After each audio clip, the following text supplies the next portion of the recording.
So just on Facebook, and a vegan buddy of mine, Rich, steals some shots of some Domane, near Domane. I always used to call it Domane, Domane. Interesting stuff. This is a carbon bike from Trek, and this is into the details here. It's got a little decoupler system, and you can vary the flex. You can slide this up and down, and it takes a bit of the bumps, a bit of cushioning. Same as the front end as well. It's got quite interesting. We'll get to that in a sec. So it looks like big clearance apparently with the brakes. Plenty of tire clearance there. And this is the thing here. You can slide up and down, undo. I think maybe that bolt or that bolt, and then you can slide this up and down. Different settings for compliance. What interests me on this bike is the big tyres, the ability there. Let's go to see what we can find on the net. So I'm at Cycling Tips straight away. There's an advert for Trek Monumental Advantage Cancellara on Strada Bianchi on the new Domane SLR. Reality is though, it's not your bike that's going to help that much. It's more what your hemoglobin is. If your hemoglobin ain't up there, you ain't winning shit. So let's not pretend it's the bike that what caused Cancellara's win. What we will look at today in today's video is, I think this is really cool, where bike companies are going for advancements in comfort, because everyone knows the more comfortable you are on the bike, the more you're going to ride it, the more fat you're going to lose, the more fitness you're going to make, the more friends you're going to meet, etc. So hats off to Trek for doing this sort of level of innovation. What we can see here, let's have a look. So it's the front ISO speed, so the front end is very compliant as well, the rear end very compliant as well. And what is cool though, some people can say we just run lower tire pressure. So you can run lower tire pressure and have this sort of thing. Or we can have the wider tires are more comfortable, 28, 32, etc. like that. This is an ISO zone bar, I think it's called.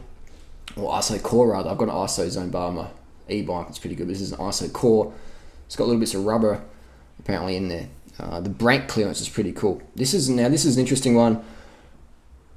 Meeting CPSC and ISO clearance standards. That's the first time ever in the bike industry I've ever seen in over 20 years where they have a standard, where they advertise that it exceeds the standard. Meeting the standards is quite interesting, and it can still run fenders. So this is where it's going. It's going to functional bikes, etc. There's a little YouTube. Let's have a look at the YouTube thing. What's going on here? Only 1,400 views. This video will get more than that. So it's basically your standard sort of romantic, emotive, high quality shots. It's cool. It's good stuff. That's what I love about cycling. You get amongst it. The reality is, you ain't winning shit unless your hemoglobin's right up there. If your hemoglobin's not over 180, you're not going to be doing your best. Doesn't matter what bike you're riding.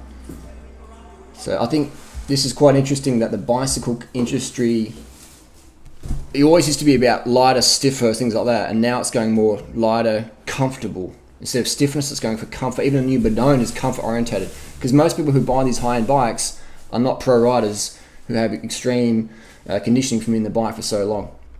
So what's my bottom line take on the Domane? It looks like it's coming out of the Giant factory. I'd say be manufactured by Giant, designed by Trek, and I think it's looking like a very promising product. I definitely would put this on my list of bikes to have a look at. It's really cool to see. What I love about this bike is the bigger tire clearance. I love the comfort inspired geometry, etc., and little decouplers, little gadgets. But what really I like is the extra clearance of bike tire width on an endurance bike. It's really cool. So it's more of a go anywhere versatile road bike. It's really cool. Either way, gadgets again. So let us know what you think of the new Trek Domane SLR. It's interesting stuff. Paint jobs. I'm not really that impressed with the paint though. But the good thing about Trek does have the best paint jobs in the industry.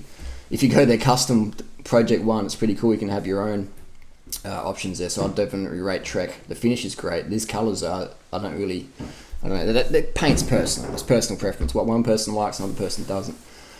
Disc, non-disc. If I was going to go this bike, I'd probably run a disc because it can run fatter tires on there and plus fenders. So make a great all-weather bike if you're in Seattle, Thailand, etc. Not cheap, but sell your car, or have a vasectomy, don't have an extra kid, and you'll be able to afford one of these bad boys. It is pretty cool. So these get my thumbs up, even though I haven't ridden one. I'll probably get a test bike soon. Might even buy one and see how it goes. Let us know down below. See you soon.